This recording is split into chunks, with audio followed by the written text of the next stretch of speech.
नमस्कार दोस्तों।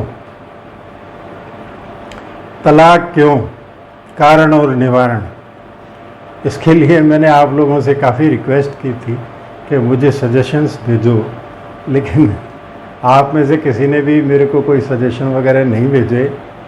तो मैंने मेरे स्तर पर ही मेरे जो मित्र हैं, जो मेरे रिश्तेदार हैं, जिनको मैं अपना समझता हूँ, उन लोगों से इन विषयों पर चर्चा की, कारण और निवारण पर।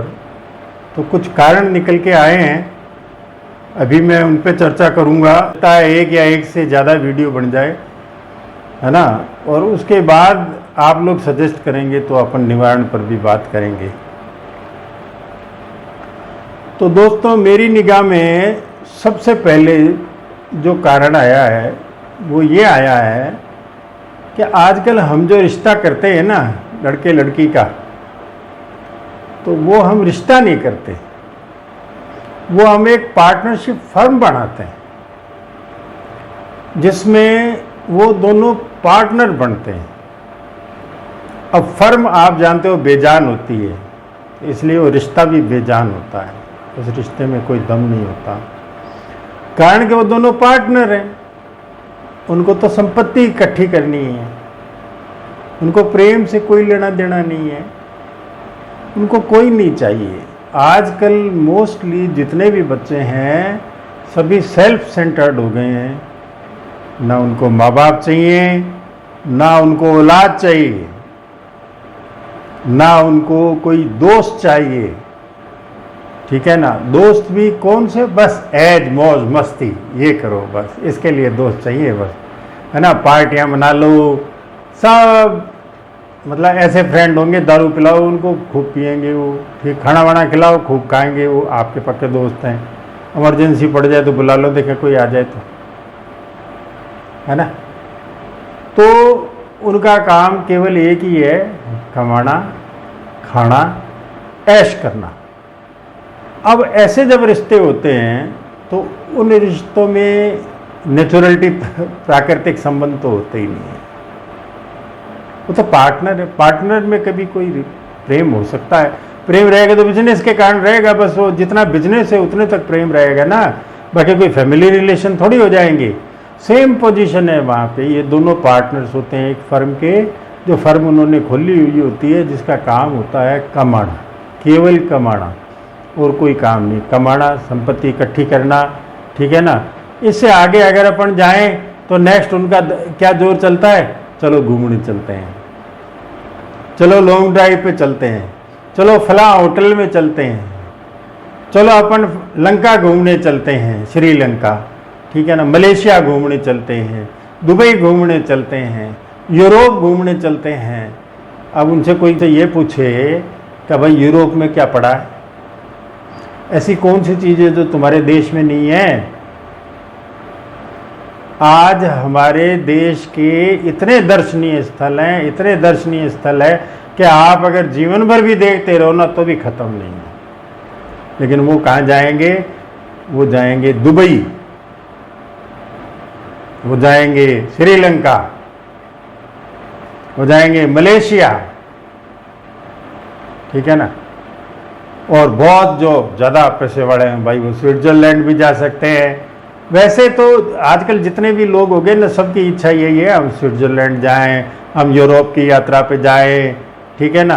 और फिर 4-4, 6-6, 7-7, 8-8, 10-10 करोड़ के जो है ना आजकल हो गए फ्लैट्स वगैरह, तो वो भी उनको लेने होते हैं, ठीक है। तो अब उसमें भी उनकी वो टकराहट है, क्या है कि एक फ्लैट तू ले, एक फ्लैट मैं ले, वो भी हिस्सा अलग, बैंक खाते अलग, हिसाब किताब अलग, उनमें भी आपस में होड़ मची रहती है। इस नौकरानी के पैसे तू दे, ठीक है ना, इस मकान का किराया तू दे, इस सब्जी का पैसा तू दे, साले होटल का बिल भी तू दे। इस पर झगड़ते हैं ये लोग।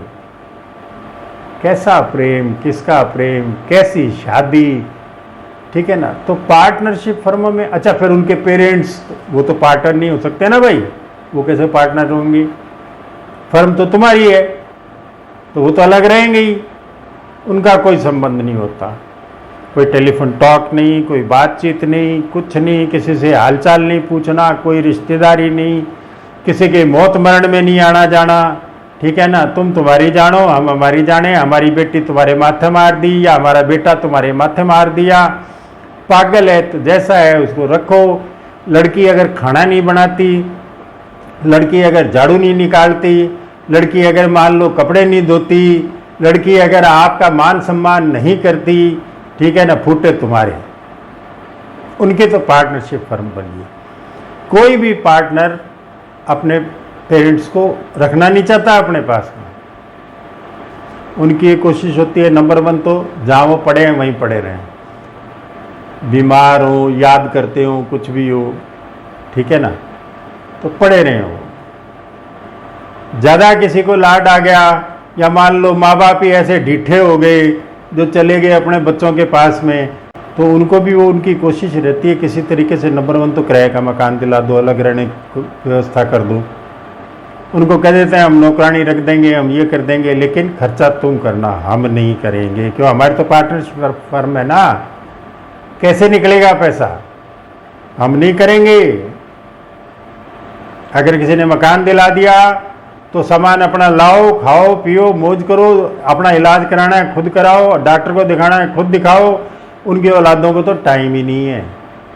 इसलिए मैं तो ये कहता हूँ बच्चों को पढ़ाना ही नहीं चाहिए, बंद कर दो पढ़ाना। और वैसे खैर अब जरूरत नहीं पड़ेगी, अब तो बहुत बहुत अच्छा माहौल हो रहा है, अब इनकी औलादें ही नहीं हो रही और होंगी भी नहीं। इनकी औलादें कैसे होंगी जिनमें प्रेम भाव ही नहीं है, समर्पण ही नहीं है, जिनमें एक दूसरा ही नहीं, जो हस्बैंड वाइफ का नहीं हो सकता, वाइफ हस्बैंड की नहीं हो सकती, उनसे आप क्या उम्मीद करोगे आप? मैं एक जोड़े को जानता हूं जो दोनों नौकरी करते हैं। अब मैं पूरा वो डिटेल नहीं बताऊंगा कहाँ नौकरी करते हैं, तो सिर्फ इसलिए कि माँ बाप को रखड़ा नहीं पड़ जाए, उन दोनों ने अपनी अपनी पोस्टिंग बाहर ले ली। बाहर रहकर भी दोनों साथ में इकट्ठे नहीं रहे। लड़की ने अपना ट्रांसफ़र कहीं और दूर साउथ में ले लिया, ठीक है ना, और लड़के को इधर जो है ना हरियाणा में सेंटर जो है NCR में उसको मिल गया नौकरी। वहाँ भी लड़ते हैं। लड़की दादी के पास में, दादा दादी उस लड़की को पाल रहे हैं, वो दोनों नौकरियां कर रहे हैं, ऐश कर रहे हैं, पैसे इकट्ठे कर रहे हैं, कोई लेना देने नहीं, बिल्कुल पूछना नहीं कि भाई तुम्हें कोई 2 रुपये की ज़रूरत है, तुम्हें कुछ चाहिए, नहीं, बिल्कुल नहीं, सवाल ही पैदा नहीं होता। सिर्फ सेल्फ सेंटर्ड हैं, उनको सिर्फ ये चाहिए मैं ऐसे डांस कर लूँ, मैं ऐसी ड्रेस पहन लूँ, मैं ऐसे सेल्फी खिंचा लूँ, मैं ऐसे ग्रुप में चली जाऊँ, मैं ये कर लूँ, ठीक है ना। और लड़के तो गधे हैं आजकल के, मैं ये कहूँगा, मुझे बिल्कुल शंका नहीं है, बिल्कुल गधे हैं, इतने डरपोक कि मैं कह नहीं सकता, किसी काबिल नहीं है वो। जो बच्चा अपने माँ बाप का नहीं हो सकता वो किसका होगा? अरे 4 कानून अगर मान लो उनके फेवर में है, लड़कियों के फेवर में, तो होने दो ना। क्या कर लेंगी? जेल भेज देंगी, माँ बाप को जेल भेज देंगी, कितने साल के लिए? उसके बाद तो आराम से जियोगे, अपनी जिंदगी जियोगे, क्यों नहीं अलग हो जाते?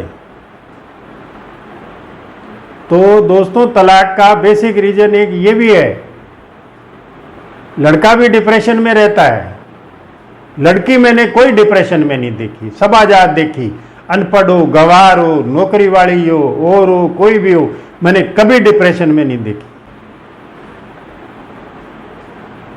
तो दोस्तों, ये एक बहुत बड़ा कारण है। आज मेरे खुद के रिश्तेदारों के अंदर ऐसे ऐसे लोग बैठे हैं जो सिर्फ ये चाहते हैं, नहीं मैं तो कमाऊ बीवी लाऊंगा, ऐसी बीवी लाऊंगा जो मेरे साथ बराबर का कमाए। ये नहीं पता साले तेरे को बराबर का काम करना पड़ेगा, तू कर लेगा? रोटी बनानी नहीं आती, झाड़ू पोछा करना नहीं आता। लड़कों को तो अब हालत ये होने वाली है, लड़का करेगा झाड़ू पोछा, खाना वाना सब कुछ, और लड़कियां कमाएंगी। तो वो अगर उन पे अगर राज नहीं करेंगी तो क्या करेंगी? उनके माँ बाप का राज नहीं होगा तो किसका होगा? जो कमाएगा भाई वो तो राज तो करेगा ही, है ना। तो सबसे पहला कारण जो तलाक का है वो बेसिकली है कि हमने अपने लिए खुद ने ही अपने रास्ते में कांटे बोए हैं, उनका फल हमें भुगतना पड़ेगा। ज़्यादा त्रस्त हो जाओगे तो आप तलाक की तरफ बढ़ोगे, ठीक है ना।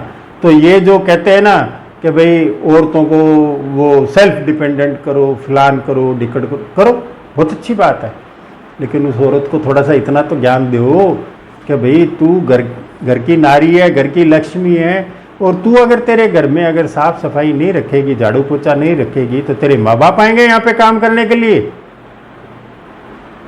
या वो बुढ़े सास ससुर है उनको झाड़ू पकड़ा दे हाथ में। नौकर नौकर नौकर होता है, और तुम्हें उस दिन पता चलेगा नौकरों का जिस दिन तुम खुद बीमार पड़ोगे और तुम्हारे ये कमर में और सब जगह जख्म ही जख्म होंगे, और कोई तुम्हारे वो पूछने वाला नहीं होगा, क्योंकि औलाद तो तुमसे होगी नहीं, तुम औलाद पैदा ही नहीं कर सकते, तुम्हें ताकत ही नहीं है।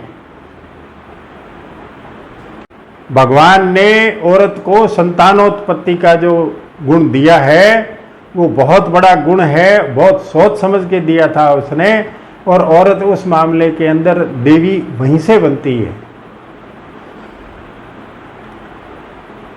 तो मेरा निवेदन है, पहला कारण तो ये है, बाकी के जो दूसरे कारण हैं दोस्तों मैं बाद में लूँगा, है ना। तो मेरा एक निवेदन है, मेरे इस चैनल को आप सब्सक्राइब कीजिए और मुझे गाइड भी कीजिए, अगर मैं कुछ गलत बोल देता हूँ तो भी मुझे बताइए, और अगर इसमें कोई किसी किस्म का कोई आपकी तरफ से सजेशन है तो वो भी बताइए। लेकिन दोस्तों इस तलाक से बचिए, इस तलाक से प्रेम करना सीखिए। प्रेम करोगे तो प्रेम मिलेगा, नहीं तो कुछ नहीं है, जिंदगी में ढूंढते रह जाओगे। ये कल परसों मैंने एक बड़ी अच्छी छोटी सी एक कहानी सुनी है, जिसमें वो दो कुत्तों की कहानी उसने कही थी कि एक कुत्ता तो भर्ती हो गया पुलिस में, और एक कुत्ते को भर्ती कर लिया घर वालों ने, मतलब भर्ती क्या कर लिया, उन्होंने रख लिया। वो कुत्ता जो पारिवारिक कुत्ता था वो बिल्कुल परिवार के सदस्य की तरह से हो गया, और हर परिवार का व्यक्ति उससे प्रेम करता था। और जो सरकारी कुत्ता बन गया वो सब उनको उसमें गुनाहगारों को ढूंढने में करने की उसको ट्रेनिंग दी गई और दी गई। तो 10 साल तक तो वो काम चलता रहा, और 10 साल बाद में जैसे ही उसकी ड्यूटी पूरी हुई, दैट वाज रिटायर्ड। अब उसकी नीलामी हो रही थी, तो नीलामी में वो कहते हुए ये क्या काम करता है कि ये कुत्ता तो साहब अपराधियों को ढूंढता है, इसके अलावा कुछ नहीं जानता है, ठीक है ना। तो उसकी कीमत कितनी, 1000 रुपये। और उधर क्या हुआ, वो जो पारिवारिक कुत्ता था वो खो गया। तो सारे परिवार वाले सुन्न हो गए, बोले हमारा कुत्ता कहाँ चला गया। उन्होंने अखबार में विज्ञापन दिया, और अखबार में क्या विज्ञापन दिया आप देखिए दोस्तों, कि उस आदमी को 1 लाख रुपए इनाम दिया जाएगा। वो उसमें जब नहीं मिला तो दोबारा उन्होंने कहा उस आदमी को 10 लाख रुपए इनाम दिया जाएगा जो वो कुत्ता ढूंढ करके लाएगा। आप सोचिए, दोनों बराबर के, एक माँ के बेटे, लेकिन उनकी कीमत में कितना अंतर था। 1000 रुपये में भी कोई खरीदार नहीं था, और दूसरे के 10 लाख रुपए कोस्ट लगाई गई। तो दोस्तों अब देख लो, आप परिवार से बिछुड़ के कहाँ मरोगे तुम। धन्यवाद।